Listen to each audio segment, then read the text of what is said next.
Good morning. Good morning to Tech in Ghana conference, day 2 for the Tech in Ghana virtual edition. And my name is David Ofori. I'm speaking from the Accra Digital Centre. I think we had a very pleasant session yesterday. A lot of great minds all around the world, and lots of ideas were shared. So welcome to day 2. And today I want to share a few thoughts on the Africa Continental Free Trade Agreement. This was billed to be presented by the Ministry of Trade and Industry in Ghana, and I am just stepping in their shoes to share the thoughts that they would have shared with us. So just a brief background to what the Continental Free Trade Agreement is all about. So the African Continental Free Trade Area is a free trade agreement that was established for a single continental market for goods and services, with a movement of business professionals and investments, as well as capital across the continent. And that was built to happen so that it will pave way for creating a common customs union. So if you look around the world, we have examples in the European Union, and even the the United States is such a huge example of creating a single market for multiple countries. This agreement currently has been signed or ratified by 44 African nations of the African Union, and it was signed back in March 17th, 2018 in Rwanda, or Kigali, Rwanda. So this, obviously, if you're talking about free movement of people and goods, as well as their capital, that meant that a lot of regulatory regimes have to be looked at, so that there will be a lot of harmonization of our different regulatory regimes for these African countries. Currently, for instance, if you have to move, say, typically you have to move your capital from Ghana, from the Ghanaian cedis to, say, Rwanda, you may have to convert your money into the United States dollars before you can move it. That presents a lot of cost in terms of trying to move capital, because then you have exchange rate costs to you, as well as other regulatory things that you be subjected to in terms of moving certain quantum of money. Surely, if you did it through the bank, same way, there will be such cost anyway. But the free trade agreement is meant to harmonize these things so that I should be able to move from Ghana to Zimbabwe, and I don't have to convert my money into another repository currency before I get to my destination. This will, of course, encourage and enable the flow of the easy flow of capital, as well as easy flow of business opportunities around the continent. There are a few setbacks that temporarily may arise from this wonderful agreement, the free trade agreement. So we cannot just look at only, and I want to start with a few setbacks, because there are just a few that we can actually get through as a people, as a continent. So these setbacks will mean that small, medium enterprises may temporarily suffer a bit, because you would have other giant organizations from other parts of the continent coming into your domain to compete with you within your own local settings to do business and to compete with you for your market share. This is a challenge, but it's a temporal challenge that will arise from the agreement. Of course, that can be countered through the wonderful way that we were taught yesterday, collaboration. Because, of course, if you are an SME business and there's a giant organization coming into your local market, you can also still remain relevant through collaboration. And I think that this this free trade agreement goes to even hammer in the point that we need to collaborate a lot more, because you cannot have such an agreement without the power of collaboration. I want to share with you a few other thoughts on the benefits sorry, the second inconvenience that we're going to get, apart from the SMEs suffering a bit, is also you'd have the administrative issues that will set in, because every country has its own administrative issues, even within a country. Moving from one city to the other, the marketplace isn't the same. So these setbacks will rear their heads initially, but of course with harmonization, they will be removed from the way. Because we are talking tech in Ghana, of course, I would want us to look at our digital innovators, tech and digital innovators, and what they stand to benefit in terms of this free trade agreement. Of course, looking at Ghana as a country, we are privileged to be the host of the Secretariat for the Free Trade Agreement, which meant that we should leverage on this in terms of areas like financial services, digital services, the petroleum area, aviation and logistics, tourism, and all these, and a few more. But all these presents opportunities for our tech and digital innovators, so that whatever innovation you come up with, whatever financial services digital platform that you have, can be utilized not just in your home country, but across the continent. So currently, if I have to go to, say, Zimbabwe, I can just use a financial services digital platform that we have quite a few in Ghana, the likes of ZPay, ExpressPay, SlidePay, and all of them, so that if they have an office in Zimbabwe, for instance, or if they have an exposure in Zimbabwe, for instance, I don't have to carry any bulk money on me, but I can just ride on the back of their digital platform to be able to still access my funds, even when I'm in Zimbabwe, the same way I would have accessed it if I was in Ghana. So it presents a huge opportunity even in the lives of financial services. I mean, you're talking about insurance, for instance. Once there is free movement of people, goods, and capital, of course, there'll be new emerging products, insurance products along the chain, the value chain, that people would have to sign up for once they move around to do business in other countries. Of course, in the area of aviation and logistics, for instance, Continental International Airport in Accra is one of the busiest airports on the continent, and I think that it can become a redistribution area for flights across the continent.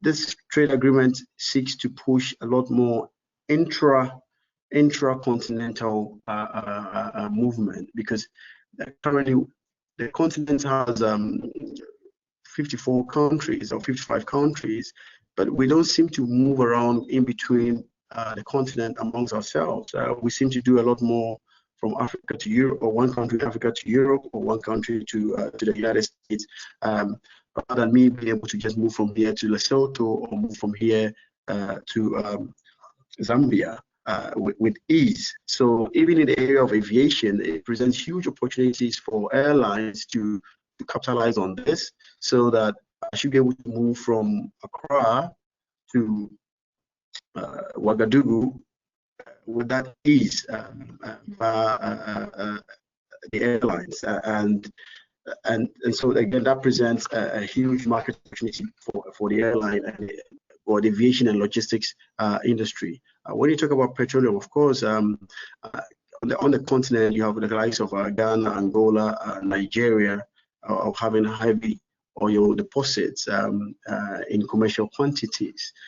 That meant that, of course, other countries that do not have such resource, through the harmonization that will result from the Continental Free Trade, can then do business with Ghana and the likes, who have vast deposits of oil in terms of their petroleum needs, because currently some countries still have to go to the Middle East or Russia to be able to get their petroleum needs met. But through this Continental Free Trade Agreement, such will be a thing of the past, and they can actually trade easily with these countries, because the regulatory framework and regimes around these commodities will be well harnessed and made easier, with a lot of the barriers brought down, so that we can trade amongst ourselves. So even in the area of tourism, for instance, I mean, there are wonderful places in Kenya, wonderful places in Ghana that someone in Mozambique may not have seen what is in Boutique Falls, for instance, in Ghana, or what's in Sukare, or on all the nice places that we have. Of course, with free movement of people, that will mean that people can easily set off without much barriers to be able to visit these places. Again, the opportunity presents to our tech and digital innovators will mean that there'll be new product streams using emerging technologies such as augmented reality and virtual reality to be able to put together products that people can benefit. So I don't actually have to even be in Ghana to see the crocodile pond of Paga up north of Ghana, or I don't have to be in Ghana to see the canopy walk in Cape Coast, but through virtual reality and augmented reality, I'll be able to get these experiences. So again, I could see the safari park in Kenya without having to necessarily be in Kenya through these emerging technologies that can be used by our innovators. So it just goes to show that, again, the impact of digitization will be very much felt through this free trade agreement, and our innovators will then be able to widen their reach and the markets that they serve. Because, of course, once there's a demand for your innovation, then it will be worth your while to put in the needed investment. Because currently, one of the things that bedevils our innovators is the demand for what the innovations they come up with, the markets that they need to be able to optimize their innovation. And I think having such an agreement will really push that, because if you were going to deal with, say, Ghana with a population of 30 million, now you're talking about the entire continent of a population of 1 billion people. So even having 10% of the population buying into your product or your service means a good sized market for you to do business in as an innovator. There are a few things that I would also want to point out that the African governments and policymakers alike probably need to vet their minds to, that there will certainly be the need for changes in the way policymakers view digital economy and technology. And like I mentioned earlier on, payment platforms for African businesses needs to be improved because that's the only way the movement of capital can be done with ease. Of course, once you're looking at payment platforms, things like data protection, which still is a challenge for most African countries because we seem to collect a lot of data, but the repository of these data is a bit of a challenge in how it is protected, and people need to be able to trust that the data they are giving off is in good hands and not being compromised upon, for them to be able to even take advantage of this free trade agreement. Because just having the agreement in itself does not guarantee the success of implementation if these trust issues are still lingering around. Also, it is currently very difficult to practice e-payments and e-services in many African countries. There's a challenge because most African people still do not have their own identity cards. And not having identity cards inadvertently means also they don't have digital identities that we can harness. And so it's a challenge, but it also presents opportunities for our tech and digital innovators to take advantage of or come up with new innovations that can help manage these digital identity challenges. I'm sure with the use of blockchain technology, a lot of magic can be done in that stead. Also, even in the area of security in the digital transformation of Africa, we need to address things like cybersecurity, because as we expand on the digital front across the continent by taking advantage of this Continental Free Trade Agreement, it means that the cybersecurity issues become more and more pertinent for us to address. That how do we ensure that we have safe gateway to protect our economies, because as the economy gets larger, there will always be people trying to sabotage and people trying to ruin people's livelihoods through internet fraud and the likes of it. So cybersecurity will continue to be a very hot potato, and I'm glad to say that in Ghana, in the month of October, and the month of October is the cybersecurity month. The whole month is dedicated for cybersecurity awareness in the country. And so, of course, Tech in Ghana Virtual has come at the right time as well, so that we can talk about these very pertinent matters. And cybersecurity is a global concern anyway, and how we can have child online protection, because as the continent seems to come together more and more, these risks will become very, very apparent, and we need to be able to protect our cyberspace and protect our young people, especially young children who may get exposed to the online platform. So, in all, the Continental Free Trade Agreement stands to benefit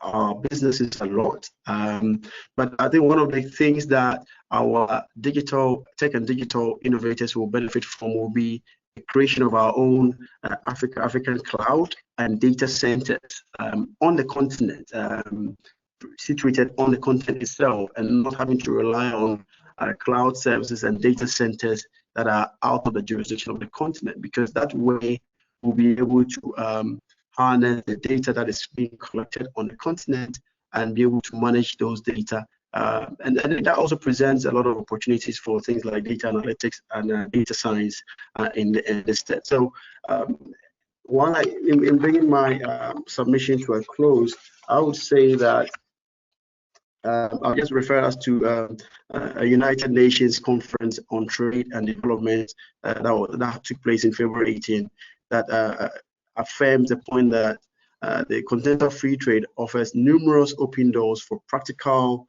turn of events and monetary development in the African economies, and I couldn't have disagreed with that at all. And I think that Tech in Ghana virtual conference today is one of the steps we are putting together as a continent to be able to look at such opportunities and create more awareness for this Continental Free Trade Agreement. Thank you.